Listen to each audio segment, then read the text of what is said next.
Good morning students. आज फिर हम ले रहे हैं इलेक्ट्रोमैग्नेटिक वेव चैप्टर से केस बेस्ड क्वेश्चन। सो ये क्वेश्चन है ultraviolet light and ozone layer. तो मैं आपको ब्रीफली इसके बारे में बता देती हूँ जो इस पैराग्राफ में लिखा हुआ है।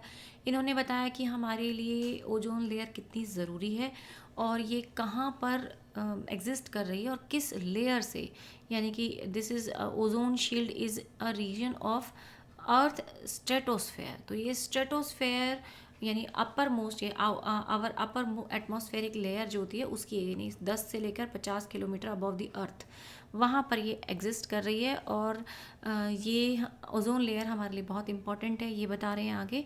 लेकिन आजकल की कंडीशंस की वजह से यहाँ पर एक ओजोन होल जो है वो बना हुआ है।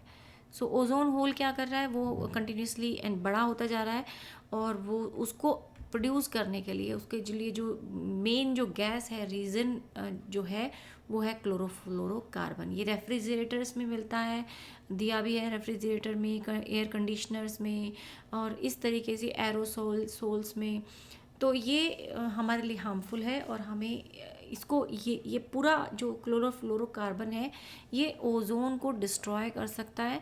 तो हमें इसको कंट्रोल करना है और बहुत सारी कंट्रीज़ ने इस पर एक इस्टेब्लिशमेंट हुआ, यानी इस प्रॉब्लम को ख़त्म करने के लिए एक मॉन्ट्रियल प्रोटोकॉल जो है, मॉन्ट्रियल प्रोटोकॉल, वो स्टार्ट किया। लेकिन उसमें भी क्या चाहते हैं हम कि हमारी डेवलपिंग कंट्रीज़ हैं उसमें पार्टिसिपेट करें।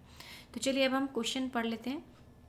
शॉर्ट फॉर्म ये CSF जो लिखा है ये क्लोरोफ्लोरोकार्बन की शॉर्ट फॉर्म है।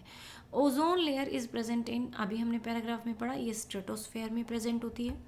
Ozone layer in atmosphere is useful because ozone layer क्या करा रही है, it stops green house effect. So it is leading absorbs pollutant gases and हम ये कह सकते हैं, तो इसका आंसर होगा स्टॉप अल्ट्रावायलेट रेडिएशन। स्टॉप तो नहीं करती क्योंकि ग्रीन हाउस इफेक्ट ये बनाती है, बल्कि ओजोन लेयर होता है, ये एटमॉस्फेयर होता है तो जाके ग्रीन हाउस इफेक्ट बन रहा है। लेकिन ओजोन का मेन काम होता है अल्ट्रावायलेट रेडिएशंस को स्टॉप करना। Okay, depletion of ozone layer is due to, ये ओजोन लेयर क्यों ख़त्म होती जा रही है, क्योंकि CFS यानी क्लोरोफ्लोरोकार्बन का जो ब्रेकडाउन हो रहा है उसकी वजह से। और मॉन्ट्रियल प्रोटोकॉल जो है वो किस से रिलेटेड है, ये फेज़ आउट करने of, phase out production of chlorofluorocarbon. तो ऑप्शन हो गया C।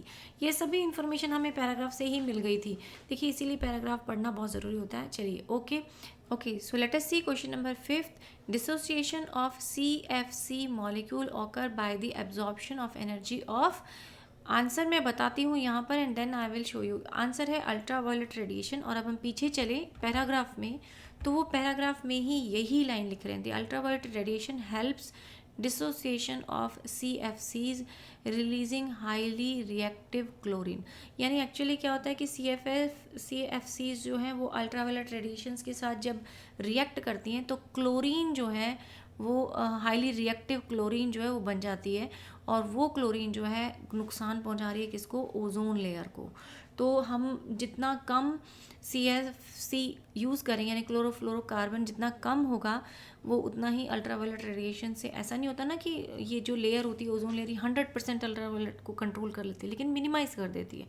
तो जो अल्ट्रावायलेट आ रही हैं वो CFC से रिएक्शन कर देती हैं और उससे क्लोरीन, हाईली रिएक्टिव क्लोरीन बनता है जो कि ओजोन लेयर को डैमेज कर रहा है। तो हम CFC जितना कम यूज़ करेंगे उतना ही कम रिएक्शन होगा, उतना कम क्लोरीन बनेगा और ओजोन लेयर सेफ रहेगी। तो यही था इस पैराग्राफ का कंक्लूजन और हमने इसके सारे क्वेश्चंस कर लिए हैं। नेक्स्ट क्लास में कुछ और टॉपिक लेंगे। Thank you.